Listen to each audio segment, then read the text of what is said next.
একবার নারদ মুনি ভগবান কৃষ্ণকে জিজ্ঞাসা করেছিলেন, আপনার মন্ত্রের মাহাত্ম্য কি?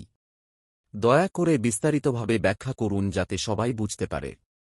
কৃষ্ণ উত্তর দিলেন, আমি এই মন্ত্রের মাহাত্ম্য ব্যাখ্যা করতে পারব না, তবে আমি তোমাকে তা উপলব্ধি করাতে পারি।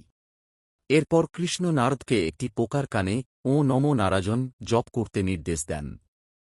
নারদ তাই করেন এবং অবাক করে দেন, পোকাটি তৎক্ষণাৎ মারা যায়। হতবাক হয়ে নারদ কৃষ্ণের কাছে ফিরে যান এবং যা ঘটেছে তা জানান।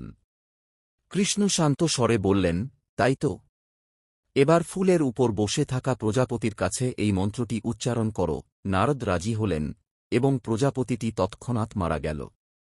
চিন্তিত হয়ে নারদ কৃষ্ণকে এই কথা জানালেন। কৃষ্ণ তখনও শান্ত ছিলেন, তিনি নারদকে একটি হরিণকে মন্ত্রটি উচ্চারণ করতে বললেন। আবার নারদ তার কানে মন্ত্রটি উচ্চারণ করার সাথে সাথে হরিণটি মারা গেল। নারদ বিচলিত হয়ে কৃষ্ণকে এই কথা জানালেন, যিনি বললেন, ওহো, তাই নাকি? এখন এই মন্ত্রটি সেই বাছুরটিকে উচ্চারণ করো। নারদ, যিনি এখন অন্য একটি নিরীহ প্রাণীকে হত্যা করার বিষয়ে খুব চিন্তিত, দ্বিধাগ্রস্ত হলেন। কৃষ্ণ তাকে আশ্বস্ত করলেন এবং নারদ বাছুরের কানে মন্ত্রটি উচ্চারণ করলেন। বাছুরটিও ততক্ষণাৎ মারা গেল। উত্তেজিত এবং দুষ্টুমির মতো অনুভব করে নারদ কৃষ্ণের কাছে ফিরে গেলেন, যিনি কেবল বললেন, তাই কি? এখন কাশীতে যাও।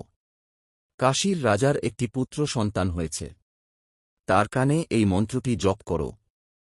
উদ্বিগ্ন হয়ে কিন্তু কৃষ্ণের অবাধ্য না হওয়ার জন্য দৃঢ়প্রতিজ্ঞ নারদ কাশীতে গেলেন। কাশীর রাজা নারদকে স্বাগত জানালেন এবং তাঁর পুত্রকে আশীর্বাদ করতে বললেন। উদ্বিগ্ন হয়ে নারদ শিশুটির কানে ও নমো নারায়ণ উচ্চারণ করলেন। সকলকে অবাক করে দিয়ে শিশুটি উঠে বসল এবং বলল, হে মহান নারদ, তুমি আমার পূর্ববর্তী সমস্ত জন্মে আমার কানে ও নমো নারায়ণ উচ্চারণ করে আমাকে রক্ষা করেছ। তুমি কি এখনও ভগবানের নামের শক্তি বুঝতে পারোনি? ভগবানের দিব্য নামগুলির অপরিসীম শক্তি উপলব্ধি করে নারদ বৈকুণ্ঠে ফিরে আসেন। কৃষ্ণের পায়ে পড়ে বলেন, এখন আমি সত্যিই আপনার দিব্য নামগুলির মাহাত্ম্য উপলব্ধি করেছি। গল্পের নীতিকথা। এই গল্পটি দেখায় যে ভালোবাসা ও ভক্তির সাথে কৃষ্ণের নাম জপ করলে আমরা জন্ম, মৃত্যু, বার্ধক্য এবং রোগের মতো জ্বর দুঃখ কষ্ট কাটিয়ে উঠতে পার।